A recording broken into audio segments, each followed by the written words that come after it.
I don't know if I need these. I love listening to the music though.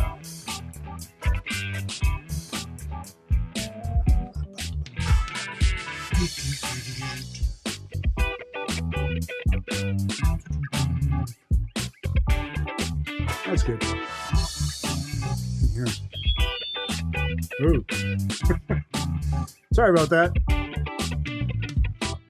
All right. How you doing, friends? Ernie here, and this is 0 days to expiration, but it's not quite the final hour. It's the final 45 minutes to expiration, or the final hour show cut short.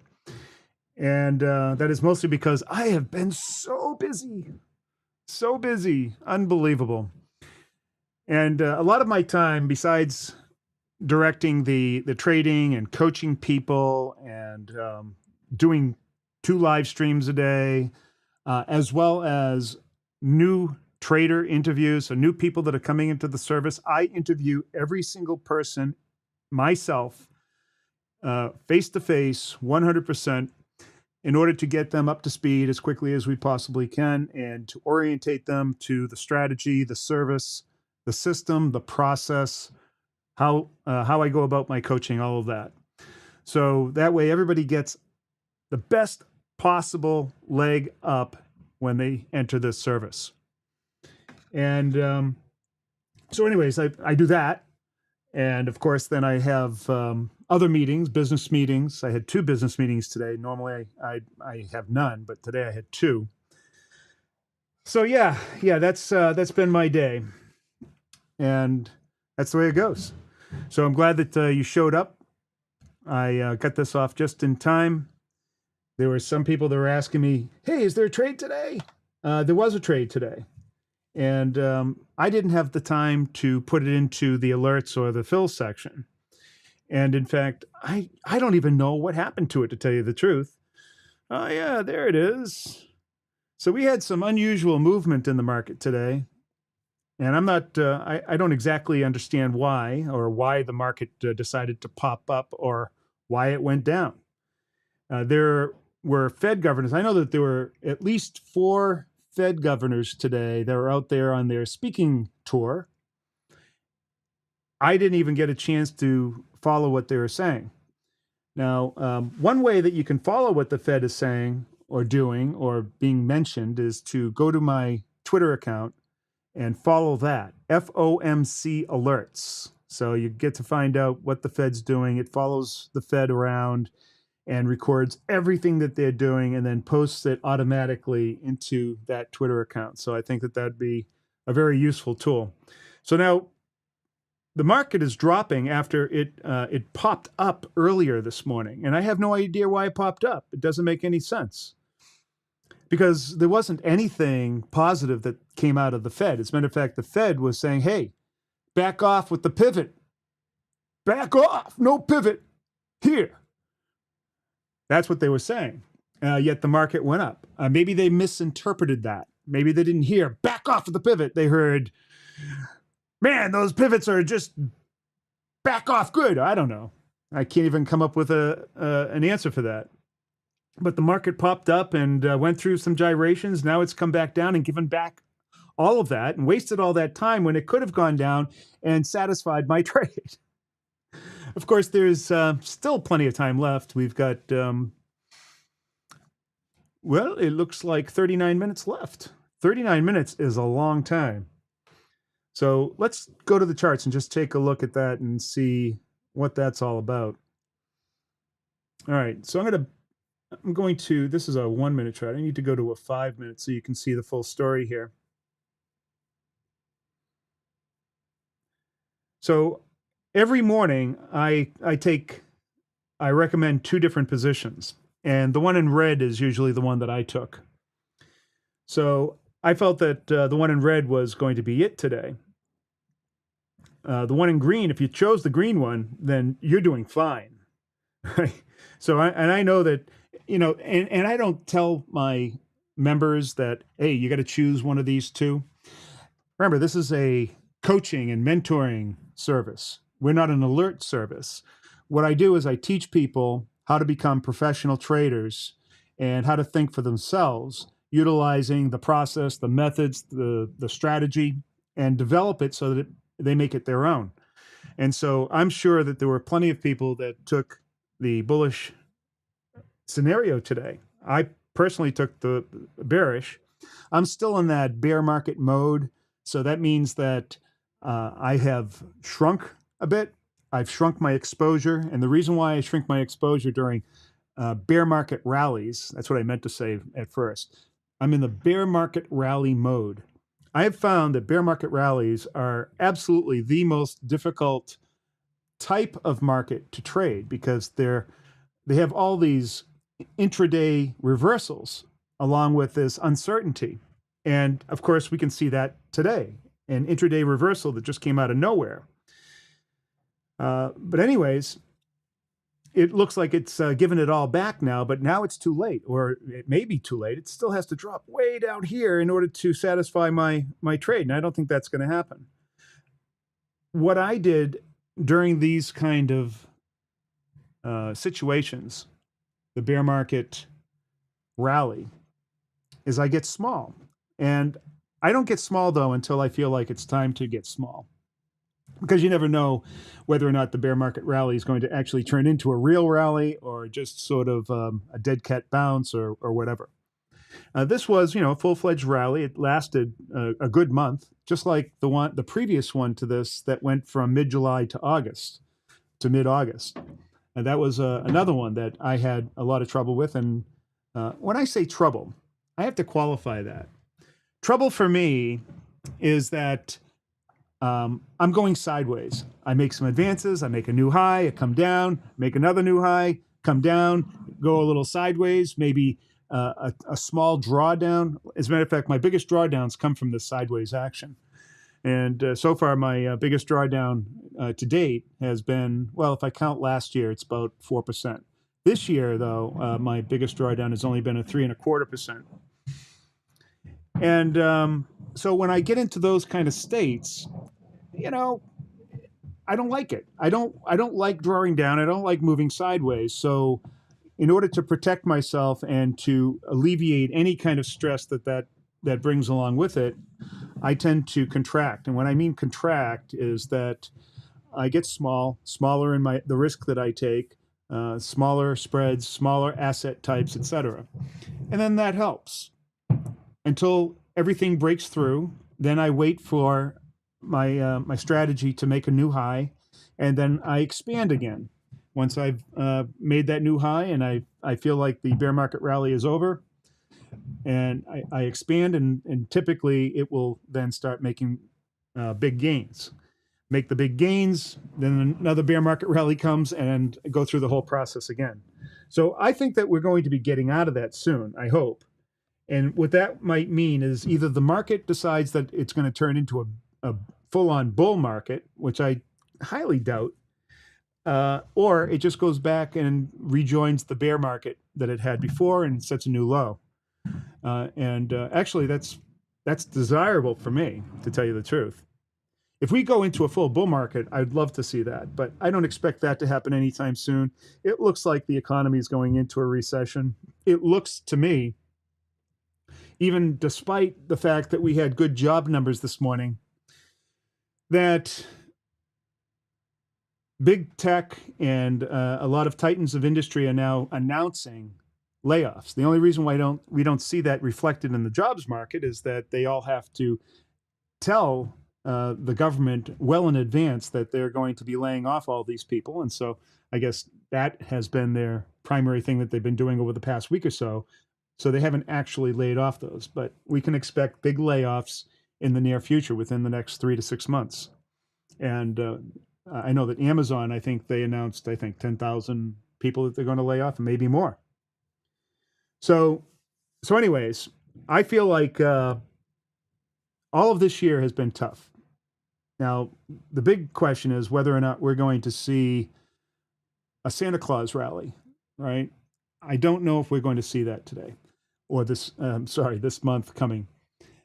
I had said so much in a previous show that I thought that that's what we might say. And I've also told my members that I thought that that's a very big possibility. But I'm going to start retracting that a little bit, especially after some of the words I heard from Fed Governor Waller and others that are really trying to put the message out there. The Fed has come out with 4 Fed governors today on their speaking tour, really to squash this whole idea of the pivot. No pivot. No pivot, that means recession is looming, and it's going to be a tough one. I don't think people realize just how bad it's going to be, but I think it's going to be pretty bad. Now, will it start in December? Will they really, just totally wipe out the good cheer of the end of the year? Or will it start in January? A lot like what happened last year, or this year, actually, at the start of this year. So that's the interesting thing. Now, what does all this have to do with what I titled this particular show? I said the best strategy, day trading strategy ever. Well, I mean, wouldn't you love to be in a day trading strategy something that can work in any market, makes money in bull markets like nobody's business, makes money in bear markets, even makes money in the worst of the bear markets. And our biggest problem, our biggest strife is these small little events that happen in there where we have to just get a little smaller and just kind of wait it out.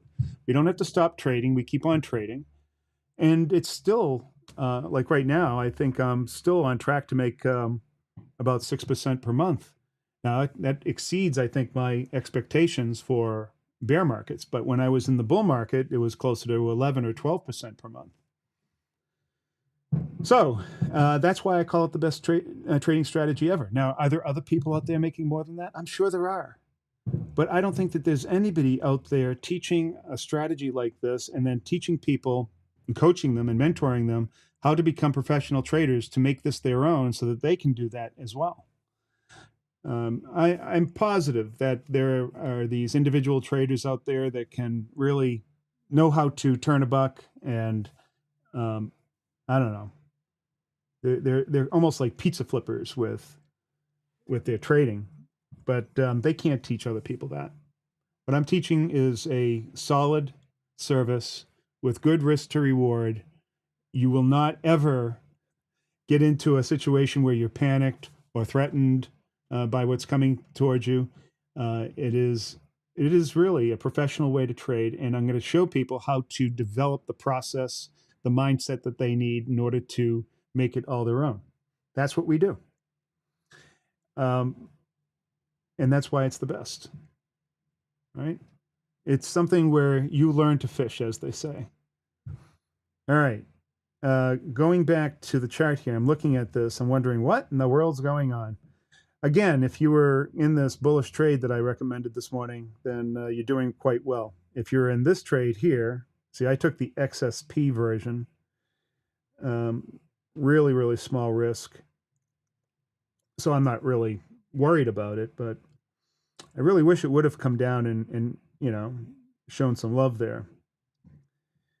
So let me just show you what I'm talking about, bear market rallies, in my trade log. All right, so this is my trade log. And as you can see, there is a few places where we go sideways. There was this down here, from here to here, which comprised mid-July to about mid-August. And that was the first bear market rally. And then after that was over, I got small and rallied all the way up, new highs. And then now this is mid-October until now, which is this other rally. Now I've made a new high since then, but it kind of retracted. So I've been trading a lot smaller, just trying to wait this out. When I make another new high, that's when I'll let the dogs out. I'll let the dogs out, expand my risk a little bit, and then I expect to make new highs from there. Maybe another rally like this. So that was essentially what happened last year too. Although the sideways action didn't last quite as long last year. It was more like you have 3 days of working sideways, then it went up again. Here it's more like 3 weeks or 4 weeks in some cases.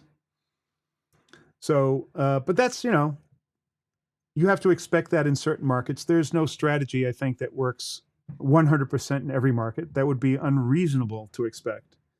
But the fact that we can churn out regular profits in this market with little effort and no stress and no strain and no panic, that says something about this. And it's a unique way of trading zero DTE. I don't think anybody else is doing that. All right, so anyways, that's what's happening. We are now right into that October-November sideways action bear market rally.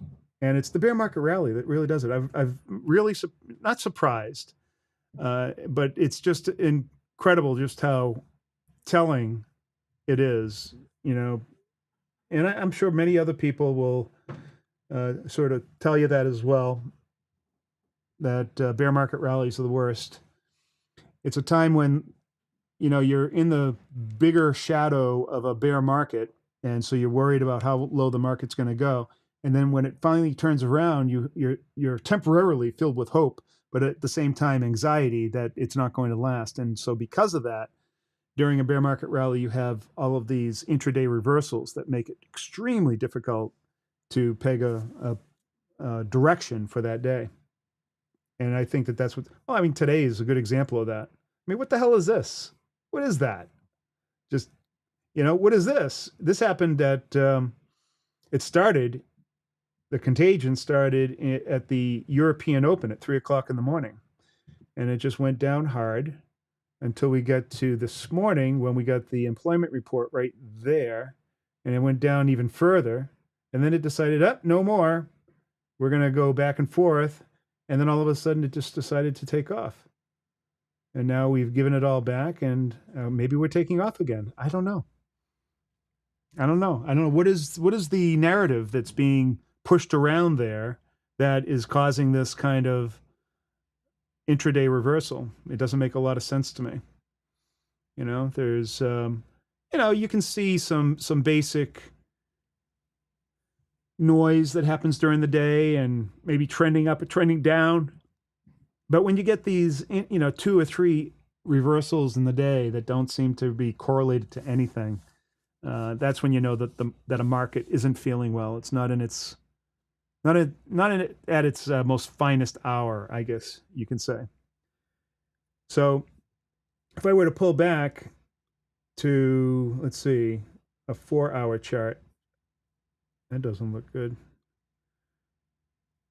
So this is the bear market rally here, starting with the low back on October 13th. That was the low of the bear market. And here we moved up on some strange reports that have come out recently, and it looks like they're getting stymied here. And this might be the end of this rally. I don't know. And we start going down again and looking for new lows. But that would be unusual going into December. If we start moving down into December, where traditionally, that's hard to say a tradition, but I would say more often than not, we have a rally in December, which they call the Santa Claus rally. But it doesn't happen every year. And maybe this year it won't, and there won't be any ho-ho-hoing. This move up here is the bear market rally I was talking about before. The other time I had a hard time. Prior to that, it was great. Just, or after that bear market rally, it was great. You go down, and this strategy just works fantastic. You go up, and it's kind of hit or miss. You don't lose, just hit or miss. So let's see. We'll go to a daily chart and see how that looks, so you can see the full context of the bear market.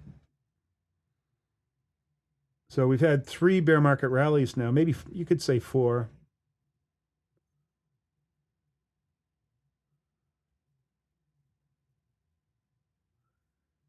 So you can see this one here that happened. We didn't really have any problems with this one right here.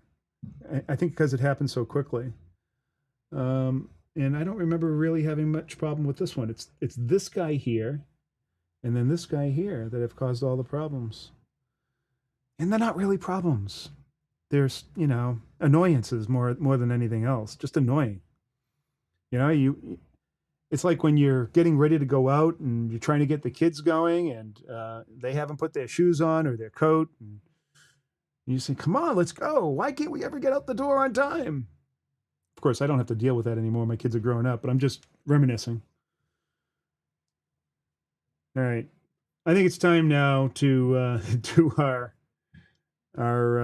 roll call, see who's here.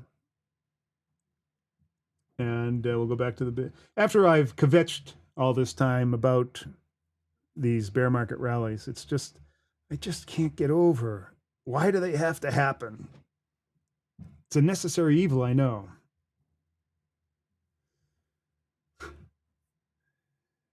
All right, let's see who's here. Hey, Max Virtual, how you doing? 45 MTE. I don't know what that means. I am lost. Brent's here. How you doing? Jay Hen, we just spoke just a little while ago. It was nice speaking with you, Jay. And let's see here. Okay. Mortgage rates went down. The news was timed with the pop, but I'm not sure if that's why. Mortgage rates went down, but typically something like mortgage rates isn't something that comes out as an economic report as much as it does just sort of a general report that mortgage rates are down. Where you see it first is in changes in the bond market or a bad auction or something. Maybe that was it. Maybe that's what I missed. Maybe it was a bad auction. Was there an auction today? That could be. All right. Is back to his double hello. And Tim Dodds is here. Let's see. Milo says, once January comes along, the evidence will be undeniable that 2023 will be horrible. Well, not that 2022 was any good either. I mean, it's been a horrible market where generally we've got down as low as, I think, 23% off the highs. But I don't think that's anywhere close to what we're going to see. Typically, in a bear market, you see anywhere from 35 to 45%, 35 to 50% retracement of the highs. So let's see what happens there. And okay, Iz has more commentary. No pivot equals stock market blast off. That's what I thought. Right? That's what I thought. Well, blast off. No, that's not what I thought. I thought pivot would equal blast off. Why should no pivot equal blast off? Then realization. Okay, let's read that again. We need to examine this commentary. Then realization sets in. Wait, did they say no pivot? Yeah, that's what I said. I said they must have misinterpreted it or something. Someone did a little tongue twister or something, and they didn't. I don't know, a Freudian slip or whatever it was. But yeah, that's the only explanation I have for today's move. How you doing, Max? And Chona's here. How you doing? Alex Wu, nice to see you. Minutes till expiration for the show. Yeah, it is 3:41. There's still plenty of time. And Robro, how you doing? What's up? All right. So I know there's lots more out there. If you're out there, give this video a thumbs up, and hope you're all doing well. We still have one more day left in this week. Oh, did you notice the shirt? The Zero DTE shirt and the hat. There will be merch at some point. There will be merch. I want to also let you know that I have somebody helping me out publish some shorts. Short length, it's industry talk, shop talk on short length content or short content or short format. What's the right way to say it? Short format content. Things like you would see on like TikTok or Instagram or YouTube Reels. And so I've been concentrating on that, repurposing a lot of my content. and getting it out there because it's a lot of fun, and I want to see if I can reach more people. You're going to be seeing a lot more of me in other places too, so get ready for that. That's going to be interesting. All right.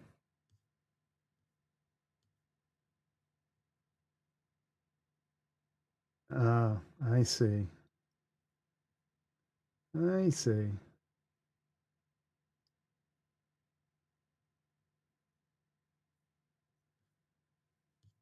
All right. Well, let's take a look at this market and see if we can make something out of it. We used to look at the final hour trade, and but I don't see a final hour in this one. I don't know what all this is. Doesn't that look like a little head and shoulders? So you would think, okay, head and shoulders, it's going to come down. Maybe this is the test of the head and shoulders before the big drop. So we've got like looks like a forked tongue here for the market today. It's bifurcated. Some people would call this a dual distribution. Oh, I'm not showing it, am I? See? The dual distribution. We have this node here and this node here. So we blasted off through this, whatever this is here, which is the top of this node.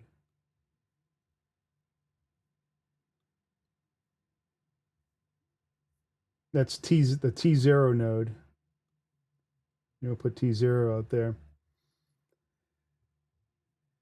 And so that's understandable as an inflection point.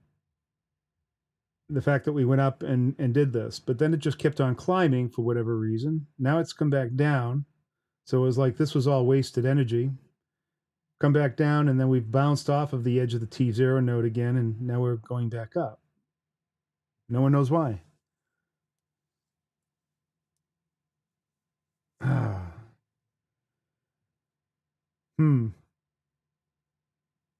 Well, what we can do is we can start taking our bets then. Lay down your bets. What's the end result going to be for today? If you had to put a trade on to save your life, what would the center strike be?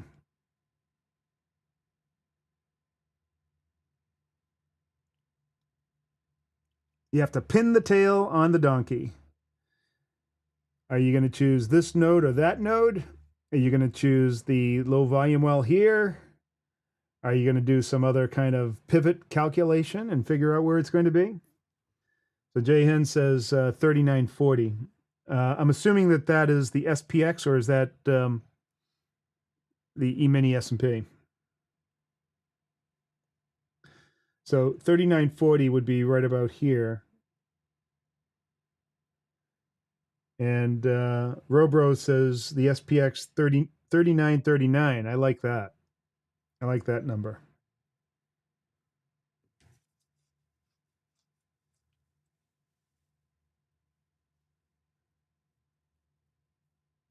All right, the ES. Okay. So the difference between the two. Wow, look how far out it is from my strategy. It has to come way in here. Oh, that's not mine.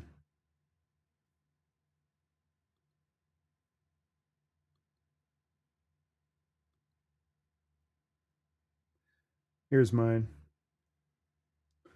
So we're really far out, but it would have to move significantly for it to make a difference. I don't think that's going to happen. According to the odds, it is still possible.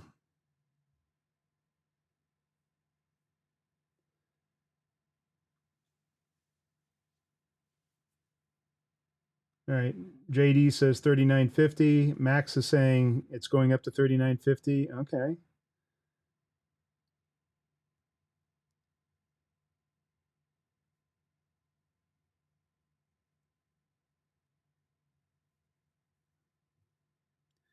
Yeah, it's running away now.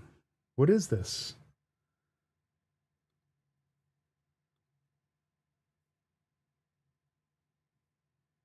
See, for me, it has to touch this red line. That's not going to happen. I thought there might be a chance when it did something like that, but that's just a dump.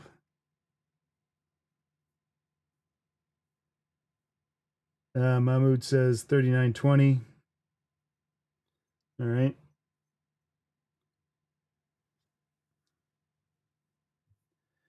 Let's see what the difference is between the E-mini and the SPX.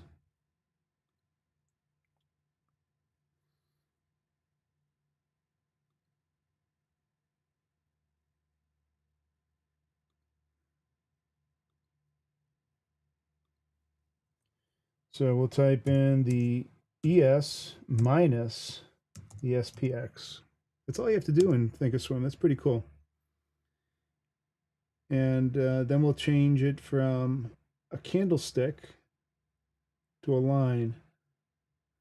So right now the difference is $7.26. So that's not too bad. That's about one strike. It's somewhere between 1 and 2 strikes. All right. Jonah says 39.48 on the SPX. Yeah, I'm tallying all. Don says those of us on Team Beer can't get a break today. No.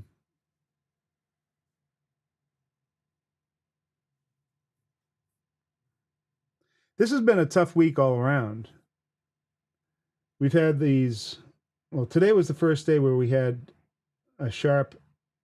Well, second day, I guess. Let's take a look at this.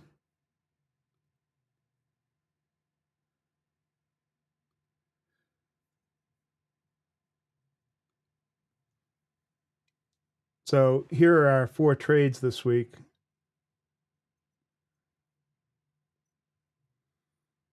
The market has just moved sideways. Stayed right between the trades. Here it stayed between the trade. At first, this looked like a no-brainer going higher. And then it just stopped and then just hung out, went straight through the middle, and then dropped near the end of the day. This guy here just stayed in the middle almost all day. And then today, I thought it was going to also stay in the middle all day, and then it finally broke out. So on each one where it looked like the momentum was going for its respective target. So for instance, this guy here going up looked like it was going for this guy, like it should be bullish, as did this one, looked like it was going to be bullish. And then this one looked like it was going to be bearish. And then this one looked like it was going to be bearish. So all of those were just wrong. It makes me wonder if next time I see momentum going in one way coming into the market, that we just choose the other direction.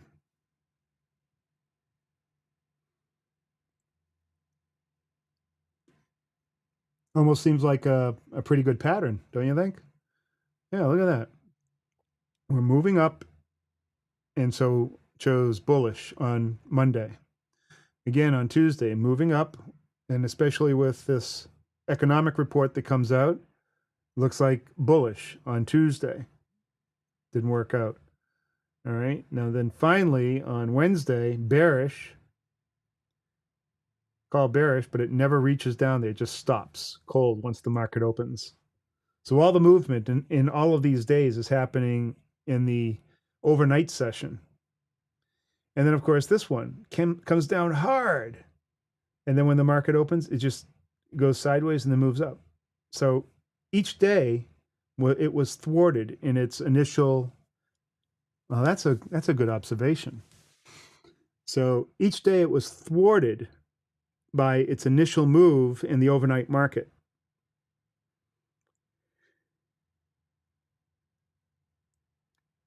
And it would have been better to, well, in one of them, it wouldn't have made a difference. In Wednesday's case, it wouldn't have made a difference. It just went straight through the center of the day and never hit anything. But Monday, Tuesday, and today, all of them got thwarted. Just outright thwarted. Very interesting.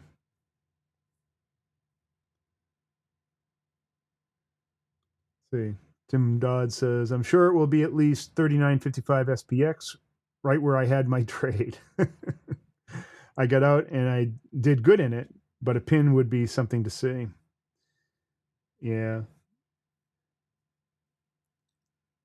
So you were in the bullish trade. So I knew that there were some members that were in the bullish trade. Yeah, that looks like a good trade. I might try that next week. Whatever the initial momentum is, I'll go for the opposite side, or maybe just wait a little bit longer. I don't know how much longer I should wait though, because you could be waiting a long time and into the afternoon, and that's not something you really want to do.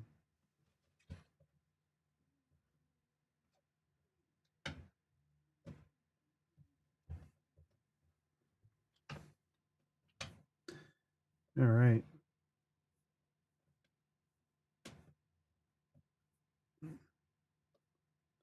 Let's zoom in on this.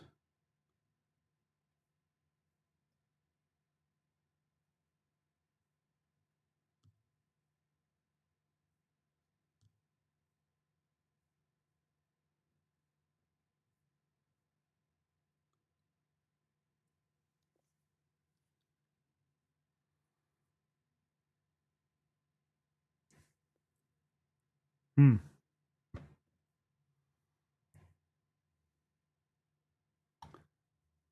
About 5 minutes to go. Here, let's really zoom in. See if there's any major volume moving.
So this week in the Northeast, big, huge change in temperature.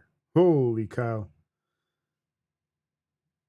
I know that in the mid part and the western part of the country, it was cold all the week before or last week. And we were enjoying 70, 75-degree days. Even at night, it was warm. But today, the cold front has overrun us. All right, Rob is in there with a half point. He says 39.31.5 SPX. Okay, he's splitting the difference.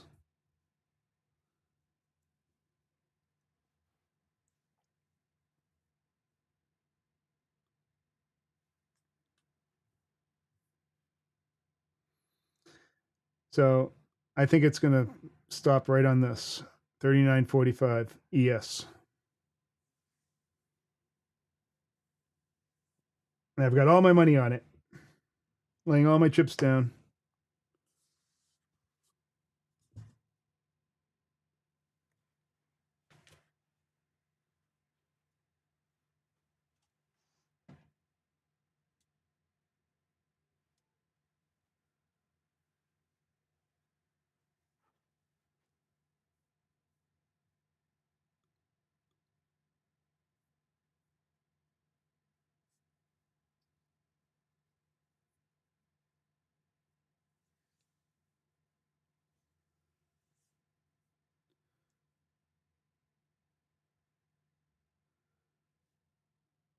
I don't see the big volume coming in yet. Usually you start seeing volume really start pouring in, but today looks like a low volume day.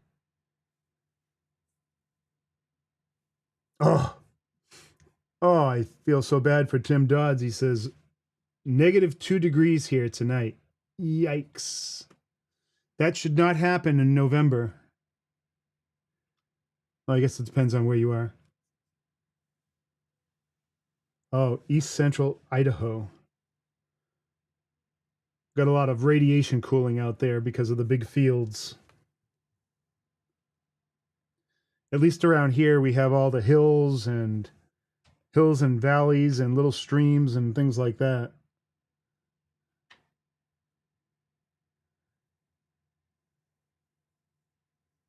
And civilization, that helps too.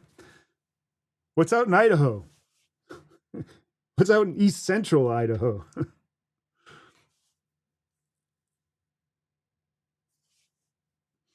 75 in Southern California. Nice. I was out there a few years ago down in La Jolla.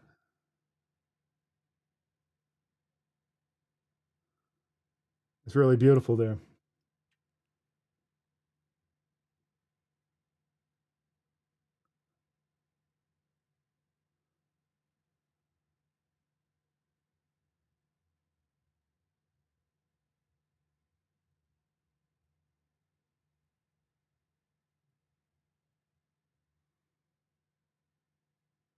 Oh, looks like it wants to break out now.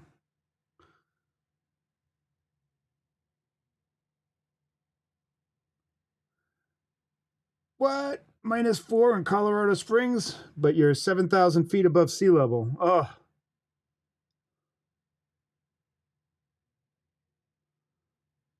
Yeah, so the mid part of the country is really getting a nasty cold blast. Look at this. We're breaking out again. What's this about? Why? Why is the market bullish? When the Fed says, forget about the pivot. This is the forget about it rally. Amazing.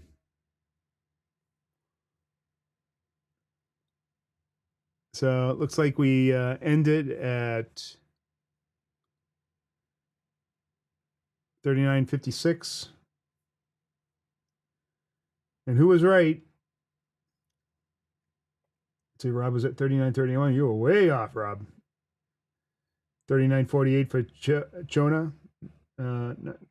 Let's see. 39.39 for Robro. Right. Oh, Max is pretty close. He's saying 39.50. JN said 39.40. All right. Max Virtual 1 wins at 39.50. He's the closest. Pretty good. We'll be sending out your prizes.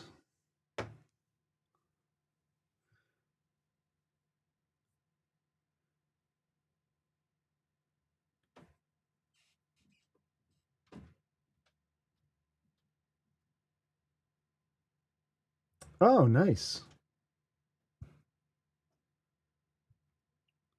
Yeah, opposite week. I would agree with that. It is opposite week. Everything's horrible, therefore the market must go up.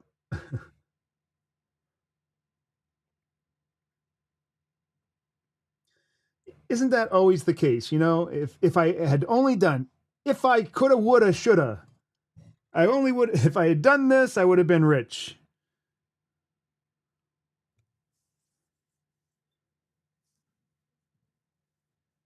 Oh, assignment must be trading the E-mini.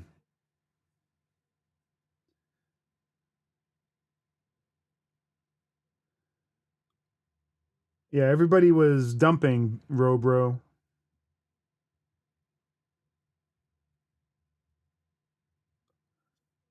Everybody was dumping.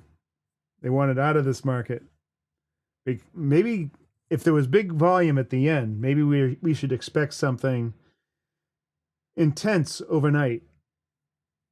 All right. There we go.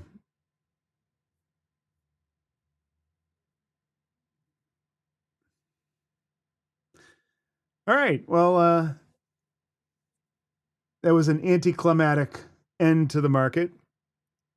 I know that there are some people that had some trades in there that probably did very well, and that's good. Always good. Didn't help me none. All right. Well, thank you very much for showing up, and we'll put the Music Man on. We'll see you tomorrow for the end of the week. Hopefully, we'll have a good trade tomorrow. We've had 3 okay trades, even though we missed on entering the profit tenths of our strategy. We had those 60 percenters. And if you're wondering what I mean by 60 percenters, I talk about that in some previous videos on the distribution of our returns. Those are our bread and butter trades, the ones that never really enter the profit tent. We can still profit there, and we make anywhere from 25% to 150% return on our money out on the outskirts there. So while today it was tough to get inside the tent for any big payoffs, we still did okay. Unless you were bullish today, then you had a big payoff. All right. See you all. Thank you. Peace to you all. Music.